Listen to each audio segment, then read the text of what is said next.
Hello and thanks for checking out ChartGuys.com. We're proud to be one of the most successful technical analysis communities online, teaching you the skills to become a more confident, effective, and informed trader. Join our community of hundreds of analysts worldwide working together to learn the charts, generate profit, and achieve financial independence. For access to daily live chart analysis and market coverage, a thriving chat community, along with dozens of hours of exclusive educational materials. We look forward to seeing you. Let's check out some charts. Hey everyone, hope you're having a good weekend. We're going to be looking at some MJ names: WEED, APH, ACB, CRON, TGOD, IIPR, TRTC, just for a quick flip play that I'll go over that we went through on Thursday and Friday. So WEED on the weekly time frame, extremely tight range, extremely low volume. Obviously the holiday week has something to do with that, but we are definitely seeing volume drop off. Even on Friday it took about, we used to see 1 million shares traded in the first 20 minutes during the active days, and now it's taking, hours and hours. So things are very clearly cooling down, and we also have tightening ranges, which is what leads to that low volume scenario. When the tight ranges break, the volume is going to pick up a little bit. But a lot of people are, again, wondering, are we going to fade through the summer into the October scheduled first day of sales? And right now we have a situation where, because of that overhanging scenario, I personally need the bulls to prove things to me. So if you're in a long-term position like WEED, obviously the weekly chart is still in an uptrend, so you don't need the bulls to prove anything to you. But on the shorter-term daily time frame, that's what I'm talking about, where I need the bulls to prove to me that they are still in control of the daily chart, and we're going to see some upside for me to be looking to play them. So I've been trading this space way less. I tried on Thursday a couple times, ended up pretty close to break even, so just moved on to other trades. There's more volatility, there's better trading opportunity out there until we get more clarity. So here on the weekly chart, we have an inside bar, 37.87 support, and 40.20 is resistance as we head into this coming week. So the daily chart, you can see how tight we're getting with the all-time high, the low of the pullback, the high of the initial bounce. We formed a higher low and now a lower high, and we're extremely tight. So the range I'm watching going into next week, I would consider a 37.87 break bearish, which would also be a bear break of the weekly inside bar, and I would consider a break of 40.20 bullish, which would also be a bull break of the weekly inside bar. So those are the two levels to be watching. If we get a bull break, we're looking up to 41 and then up to 42.07. If we get a bear break, we're looking to the low of the dump down to 36.17. So that's going to give us short-term momentum, the direction that we break this coming week, and we should see volume pick up once that break does occur, as people will begin trading it more actively on that break. So if we want to look at the shorter-term time frames on the 4-hour chart, a little bit more clear with just this tightening range, and we did get a little bull break here by breaking the 4-hour lower highs, but if you zoomed out to the daily time frame, you could see that it didn't break the daily lower high, and it was still just keeping the bears in the game, so to speak, because we could go either way on how we break this current scenario. So that 4-hour time frame did fake me out a little bit as well. I did buy that break of 40 and ended up, again, mostly break even the last week in attempting to play it. So I moved my focus elsewhere where the odds are better in my favor for better setups. So I will patiently wait, and I will play the direction that we break this weekly inside bar. I'll either play it bullish or bearish, depending on what the trade scenario is and how it plays out. And we should see a break on Monday, if not Monday, certainly on Tuesday, I would say. So that's what I'm keeping an eye out for WEED. APH, a lot of people freaked out in the video last week when I said that APH was probably not going to see all-time highs this year. Let's go over what probably means. If there is a 50.1% chance that we are not going to hit all-time highs, that means we're probably not going to hit all-time highs. So obviously the English language and interpretation of these words are open to a certain degree. So I think it is a more likely scenario, more than a coin flip, that we're not going to hit all-time highs this year. That doesn't mean we're never going to hit all-time highs again. That just means we have less than 6 months of trading. We have a major catalyst gone with the vote, and the only catalyst left, in my opinion, that could see that move, which is still possible, we could see that kind of strength on a reaction to the first sale, the date in October. That's something to keep an eye out for. Also, if there were a drink partnership with a major alcohol company, such as Constellation Brands was for WEED, that's another possible scenario that could kickstart the bulls making their way back to the all-time high. But we are currently 100% away from that level. And stocks don't, I know a lot of people are used to these MJ names, but stocks do not commonly go 100%. And we're not going to see these names. The bigger they get and the more they mature in this market and the more people find out about them, the harder and harder it's going to be to see 100% moves. So that's what my thinking was behind that statement. And people obviously looking way too much into it and getting way too freaked out. So we are still holding key support. That was another fact. I said, these are the must-hold levels in the short term, and we're still holding them. So that's another thing that people were freaking out about that hasn't even happened yet. The bulls are still in control with higher lows at this point. We're just right at these support levels. So I'm looking at 1131 and 1125. Break those levels, and the odds are going to shift a little bit back towards the bears in terms of whether we hit that all-time high this year or not. And that's because we will have a weekly uptrend that has been intact since April, so at this point 3 months, and that will be lost if we lose 1125 support. So that is a very key support level, because after 1125, where's the next price level of support? 963. So I don't expect to just drop right to 963. There's 11 psychological, 10 psychological support mixed in there, but that would be, it's a notable area of space with a lack of price level support. Resistance on the weekly time frame is 1345, and if we look at the daily time frame, we can clearly see a lot of choppy action, red, green, red, red, green, red, red, and it's just a little bit of a fade. It's a lower high and lower low pattern right now, and we're approaching those key supports. So there are 3 supports to be watching this week: 1145, 1131, and 1125. If those levels break, it is definitely a red flag that will have me looking at a bearish perspective in the short term on these markets, specifically APH. And if not, if the bulls can see a break of 1194, that'll be the start of shifting momentum, and it'll have us looking up to 1245.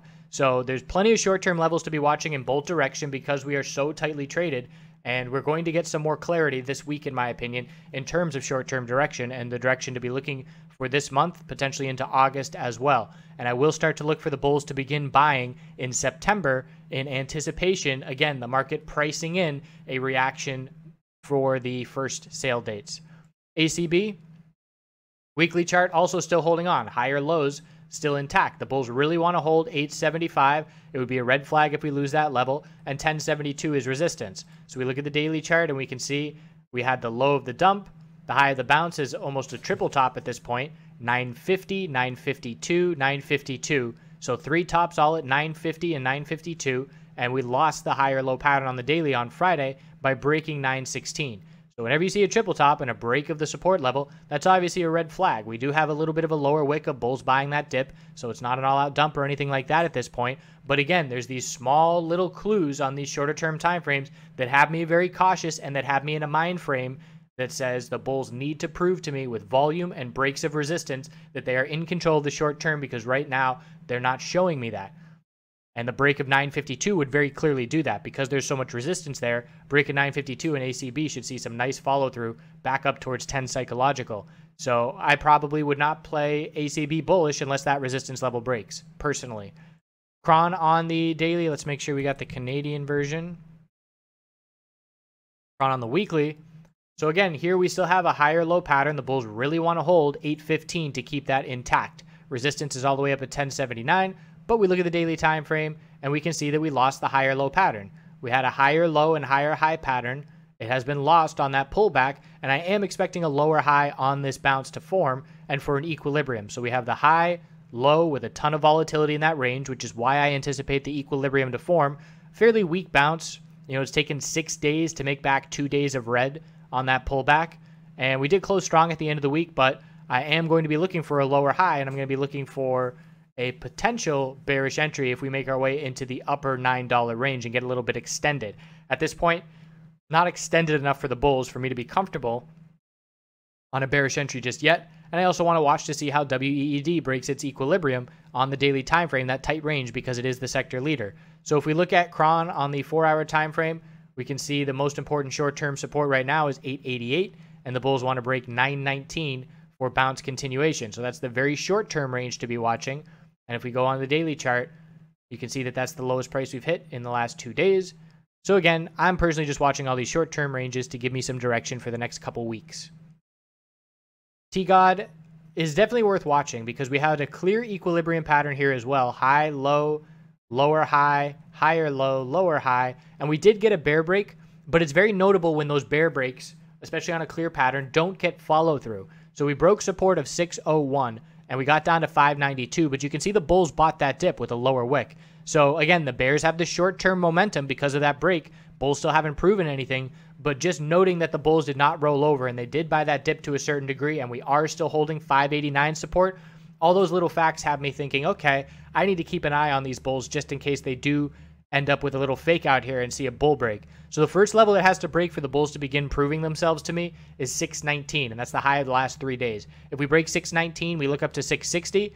And again, this is not a trade that I'm going to go looking for. This trade has to come to me in terms of being very clear and having a nice setup. It's just notable to me that we did not get follow through on that bear break, and I'm going to be watching to see, can the bulls turn things around. If we break 589, it is a very clear bear break, and there is a lack of support nearby. So that is the level that the bulls really want to hold. And if having the ability to short, which I do not, I personally would short on that bear break if it were to occur. Also, depending on what the short-term RSI levels are, I would not enter that short if the hourly or 4-hour RSI were oversold at the point of the break.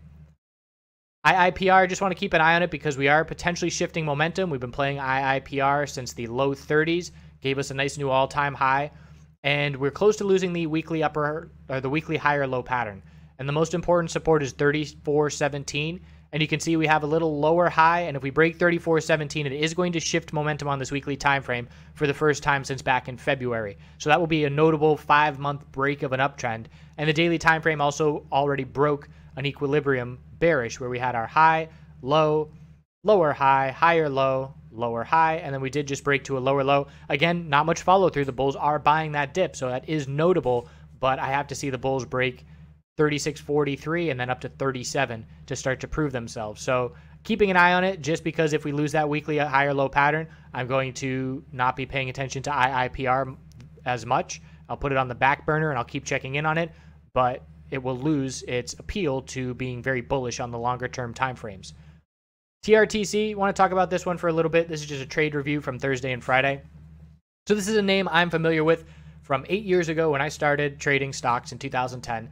And this is a penny stock that any penny stock that's been around for 8 years in the US market has not been making a lot of profit because they were starting in a very difficult trading environment. It was a very difficult political environment. So they have been creating shares to pay for the lights to be on, to pay for their officers' salaries and things like that, because they're not profitable penny stocks, you know, when they're just starting out. And most don't ever get profitable, have to keep a mindset that 95% of penny stocks are going to fail, and that will help you in the long run. But TRTC is a name that I will never invest in because it has a terrible share structure and debt structure. It has convertible debt and dilution. They had to just do a reverse split because they ran out of room from the authorized shares where they couldn't issue any more shares for staying open and staying in business. So they do a reverse split that cuts their share count in half, and they then have room to dilute again. And it's a cycle that penny stocks go through time and time again.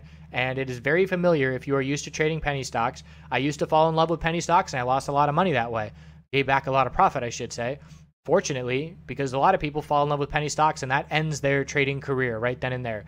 So do not fall in love with penny stocks. They are not good investments. Why would I invest in TRTC that has a terrible debt and share structure when there are companies out there that have such better setups for long term? So that's just my thought. It is in the US. A lot of people like that exposure, but it honestly, it's not the financial. I read the financial statement and I just see so many red flags. And if you're investing in something and not familiar with debt structure and share structure, you need to educate yourself on that because, again, you're just playing with fire. And it doesn't matter what the fundamentals of the company are. It doesn't matter what their operations are or what they're putting out. If their debt and share structure is terrible, that will always outweigh the fundamentals because it's just an endless supply of shares and you can't ever meet a demand to exceed the amount of shares that are just being printed out of thin air. So I'm talking in general a lot here. I know TRTC is doing this to a certain degree. I haven't in-depth read their financials in probably a few months, but I did check to see if the reason for the last reverse split was because they ran out of room with the authorized shares, and that was the reason. So that tells me more dilution is coming. And look at the weekly chart. We just had a very key bear break. The weekly chart, looking all the way back, we've had tons of volatility. There were people that bought in 2014 and lost 90+% and then got it back to a certain degree and then lost it again. So it's just a very large equilibrium that broke bearish just recently. The break of 206 was very notable.